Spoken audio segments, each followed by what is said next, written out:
Hopefully, after this one, maybe they'll finally leave this franchise alone.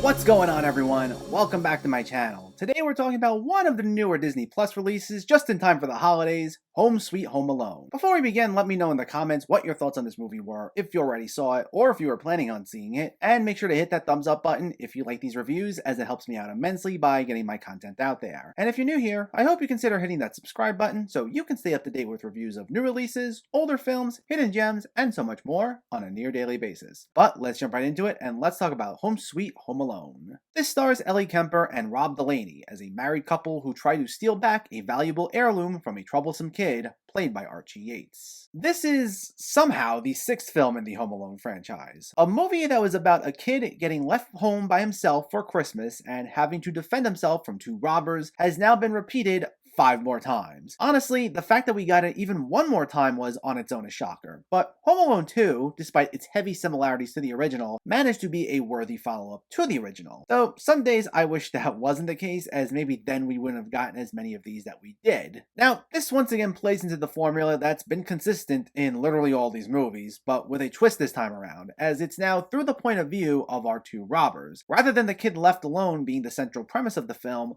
this time, it's the misadventures of these two people who eventually break into the home, who are meant to have our sympathy. And if anything, it's the kid who's more of the antagonistic one. He's not evil, but he's a major brat. What a twist, right? Now, I'm not one of those people that hates different takes on familiar properties just for the sake of hating them. I try to keep an open mind, but this simply does not work. Like, at all. And to be clear, this isn't the fault of anyone in the cast. For what it's worth, they all try here. No one really gives a bad performance, with Ellie Kemper and Rob Delaney being the two best things about this, and every once in a while, someone manages to crack a good joke, so it gets a few points for that. But that's about all I can say for it that's really positive. The main issue with this not working is the fact that the film asks us to gain sympathy for Ellie Kemper and Rob Delaney for an hour, as they're not even bad people. They're idiots, sure, but they're not meant to be villains. Yet we're then supposed to laugh at them when they get maliciously tortured by a kid's homemade booby traps in the final act. And it results in a very mean-spirited movie where every joke is at someone else's expense,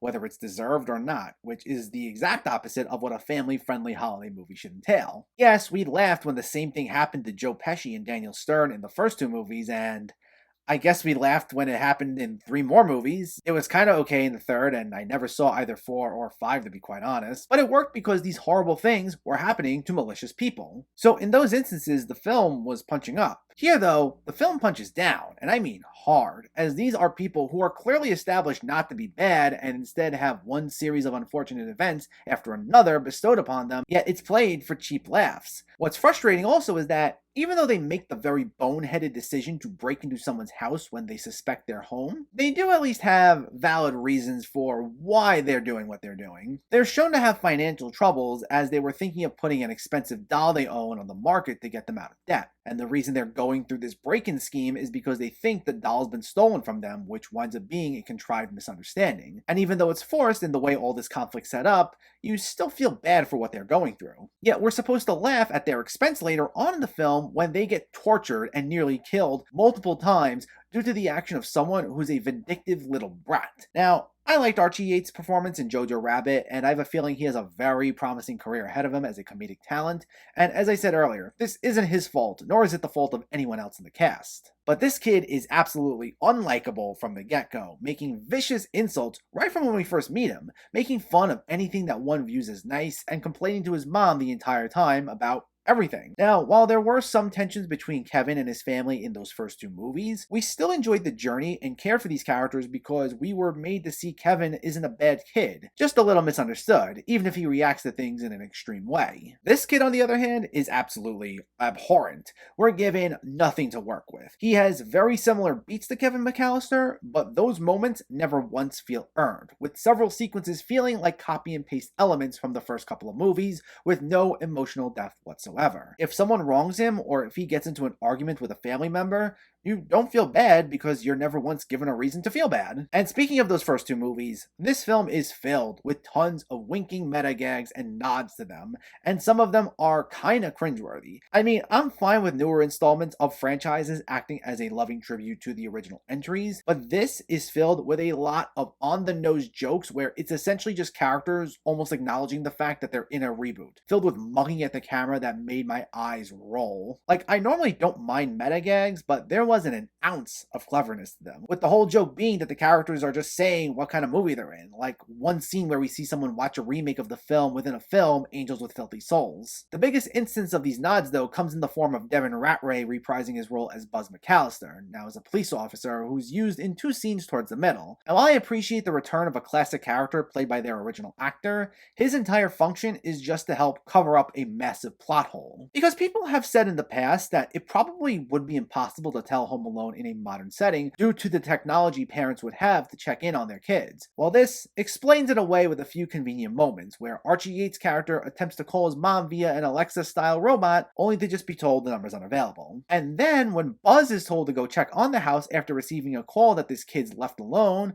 he simply explains it that it's a prank call and he would get one every year by Kevin to mess with him, so he never bothers to see what's going on. And that way, it conveniently allows the booby trap-filled final act to happen, and it winds up being a waste of a potentially great cameo. And honestly, everyone's talents just go to waste here, from Rob Delaney and Ellie Kemper to Archie Yates to the likes of Kenan Thompson, Andy Daly, Chris Parnell, and many others who appear as these side characters. Everyone's either reduced to taking part in fart jokes, maliciously violent slapstick gags, or if they're in a supporting role, being given awkward moments where they ramble on or have to act like completely disinterested family members. I don't understand how a film filled with so many funny people manages to waste literally all of them or completely misuse their talents. I mean, I wasn't expecting the sixth film in a franchise that was already done to death 3 or 4 movies ago to be anything spectacular, but given who is involved, I was expecting a little better than this. And what makes it ultimately even more frustrating is the fact that there's no sense of warmth or charm. I mean, while the first two movies were well known for their elaborate booby traps, they also had a gentler side to them, showing the importance of family and wanting to get you to smile in light of the holiday season. Any moment here that begins to exude that is immediately undermined in service of a joke, and not even a clever joke. It's usually something cruel and at someone else's expense, and it just never felt right. It seemed like there was a complete lack of understanding as to what made those first two movies so memorable, instead only taking its most over-the-top qualities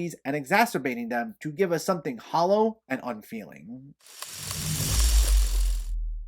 Home Sweet Home Alone is, in short, terrible. While it does have the occasional funny moment by a cast who does try, for the most part, it completely misunderstands what made the original so charming and heartwarming, and instead, it reduces everything to a series of cruel jokes and misunderstandings played on two characters who we're meant to feel sympathy for. It's both heartless and painfully unfunny, and is a major low point for this series. Home Sweet Home Alone gets a 2 out of 10. So let me know, did you see Home Sweet Home Alone, or are you planning to see it, and what were your thoughts? Did you like this at all, or do you want to just see the series end at this point? Let me know in the comments below so we can discuss. Also, if you enjoyed this video, please like it and share it, and for more movie reviews and film discussion, please make sure to hit that subscribe button to stay updated. Thanks for watching everyone, and keep having fun with film.